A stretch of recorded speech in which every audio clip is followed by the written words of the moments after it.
What's going on, guys? Jake Boley with BarBend.com. Today we're going to be reviewing and looking at the Perform Better Kettlebell.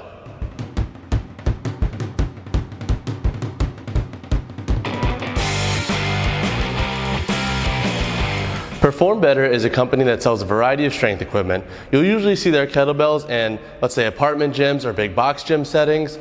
Today in this review, we're going to be looking at this kettlebell's construction, pros, cons, price, who could benefit. But now let's take a closer look at the construction. Taking a closer look at the Perform Better Kettlebell's construction, we'll work from the ground up. First, there's the machine bottom finish. So this kettlebell is going to sit pretty flat on a variety of surfaces. Some kettlebells that don't have that nice machine bottom kind of have that uneven molding. That can be problematic for people working out on, like, let's say, rubber floors, or if they're outside for that matter. Next, we'll work our way up to the aesthetics of the bell. So we have the colored branding here on the front. On the back, we have the 16 kilogram and 35 pound engravings. Turning it back around, as you can see, there's a little bit of paint chipping here on the Perform Better, and I think that could be an issue if aesthetics is a huge issue for you, and I'm going to be sure to mention that point in the pros and cons section of this review.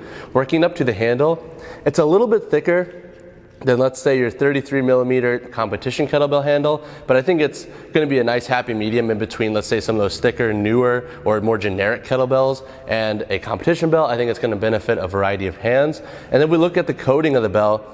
It's not a full powder coat, but it's also not a smooth steel. I think it's like a nice in-between, like kind of a hybrid in between the two. I think it's going to be good for resisting rust and chips, but also not tearing up hands if you're newer to using kettlebells and you're not used to that friction. All in all, I think those are the most important construction callouts for this kettlebell. So now for the performance test of the Perform Better Kettlebell. We're going to do some Russian kettlebell swings with and without chalk to assess how the kettlebell takes chalk. Now without chalk.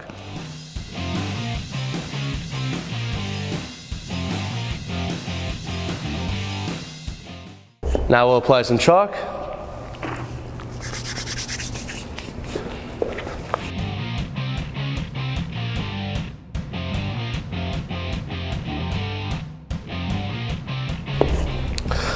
All in all, performed pretty well in both settings. This kettlebell has kind of like a hybrid between the powder coat and a smooth finish, so I thought it would take chalk well, and it did. If you're performing exercises with or without chalk, I think you'll be pleasantly surprised with how the Perform Better kettlebell actually holds up and performs.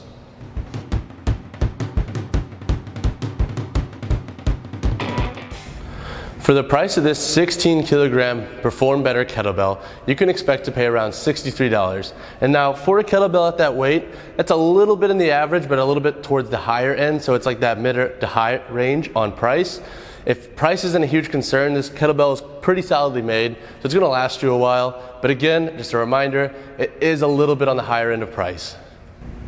A couple pros that come along with this kettlebell is the fact that it's machine bottom finished. I think that's a nice perk for rubber surfaces, or if you're working out outside, it's not going to fall over during a workout. Next, I like the coating on the bell. It's not the toughest coating, it's not as rigid as a powder coat, but it's also a little bit more rigid than, like, let's say, a smooth steel. I think it's going to complement a variety of hands, especially if you are newer to kettlebells. It's not going to tear your hands up incredibly bad. And then lastly, I like how easy it is to find the weight on the back. And the branding here, I think it's very identifiable. Everyone's going to know it's a Perform Better bell, so if aesthetics are something you're interested in, then that may be a perk to you. One potential con I could see people having with this kettlebell is, I mentioned in the pros, and I like how the color here kind of pops, but at the same time, I'm actually seeing a little bit of a chip away, and I've only used it for, let's say, a couple weeks of workouts. So that being said, I think you may have a little bit of an issue with the aesthetic durability of the bell. The actual construction is sturdy, it's going to last a while, but if you're worried about the paint chipping, then that could be an issue. So who could benefit with this kettlebell? I think all strength athletes could benefit with some form of kettlebell training, but if I had to pick a niche within all strength athletes, I think the kettlebell beginner would benefit with this bell. I mentioned it earlier, but you'll usually see these bells in, like, let's say, apartment and big box gyms, and that's usually for a reason. And I think that reasoning could be the coating on this bell. It's not extremely rigid like a powder coat, and it's not extremely smooth like a steel coat. It's kind of that middle in-between ground. So I think if you're newer and let's say your hands aren't used to constant friction at the rotation of the bell, it could be good at preventing calluses in the long run. You may still get them, but I think this coat of the bell will do a better job of preventing that. So considering all of those factors, I think a beginner could benefit with this kettlebell. That concludes my review of the Perform Better 16 kilogram kettlebell. I thought it was constructed pretty well, but did see a potential con with the aesthetic durability of this bell. To read more of my full thoughts and review, visit us at barbend.com or search Perform Better Kettlebell and BarBend. If you liked what you saw in this video and you want to see more reviews like it, subscribe below and make sure to hit the like button.